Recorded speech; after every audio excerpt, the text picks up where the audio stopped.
ചരിത്രം കണ്ടും ഓർത്തും പഠിക്കാത്തവരാണ് യേശുവിൻ്റെ ശിഷ്യന്മാർ.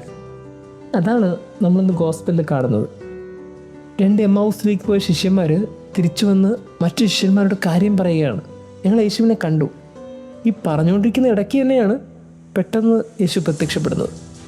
യേശു പറഞ്ഞ വാക്ക് വളരെ പ്രതീക്ഷ നൽകുന്ന വാക്കാണ്, നിങ്ങൾക്ക് സമാധാനം. ഇത് കേട്ടപ്പോൾ അവർ പെട്ടെന്ന് അസ്വസ്ഥരായി. അവർ പറഞ്ഞത് ഭൂതം പ്രത്യക്ഷപ്പെട്ടു എന്നാണ്. എന്ത് സ്ട്രേഞ്ചാണ്. തൊട്ടു മുമ്പ് ശിഷ്യന്മാർ പറഞ്ഞിട്ടുള്ളത് യേശു പ്രത്യക്ഷപ്പെട്ട കാര്യമാണ്. പക്ഷെ അവരുടെ മനസ്സ് പെട്ടെന്ന് യേശുവാണ് എന്നുള്ള ലെവലെത്തിയില്ല. അപ്പോൾ അവർ പറഞ്ഞത് ഭൂതം എന്നാണ്. ഇത് ആദ്യമൊന്നുമല്ലല്ലോ. ഇതിന് മുമ്പൊരിക്കൽ വെള്ളത്തിൻ്റെ മുകളിലൂടെ യേശു നടന്നു വന്നപ്പോഴും ഇവർ പറഞ്ഞത് ഭൂതം വരുന്നതെന്നാണ്. ഇവർക്ക് ചില കാര്യങ്ങൾ കാണുമ്പോൾ അത് ദൈവമാണെന്ന് മനസ്സിലാക്കാൻ പറ്റിയില്ല. അത്രത്തോളം അവരിങ്ങനെ താഴ്ന്നു പോയ മനുഷ്യരാണ്. ഇതാണ് ഇവരുടെ ഒരു പ്രശ്നം. മുമ്പൊരിക്കൽ വെള്ളത്തിന് മുകളിലൂടെ നടന്നു വന്നപ്പോൾ മനസ്സിലാകാത്തവർ കുറച്ചുകൂടി ഉള്ളിൽ സൂക്ഷിക്കണമായിരുന്നു. ഇനി ഈ തെറ്റ് പറ്റരുത്.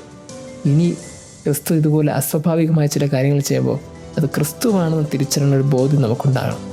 എന്നാൽ ഇപ്രാവശ്യം അവർക്ക് തെറ്റി. അവർ ഭൂതമെന്ന് കരുതി. നമ്മുടെയും ജീവിതത്തിൽ നമ്മൾ ഈ പഴയ കാര്യങ്ങളും ചരിത്രവും കൊണ്ട് ചില പഠിക്കാത്തവരാണ്. നമ്മുടെ വിശ്വാസത്തിന് ചില അടയാളങ്ങളൊക്കെ ദൈവം നൽകിയിട്ടുണ്ട്.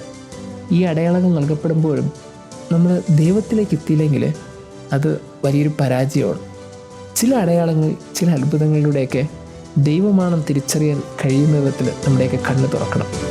ദൈവം നമ്മെ അനുഗ്രഹിക്കട്ടെ.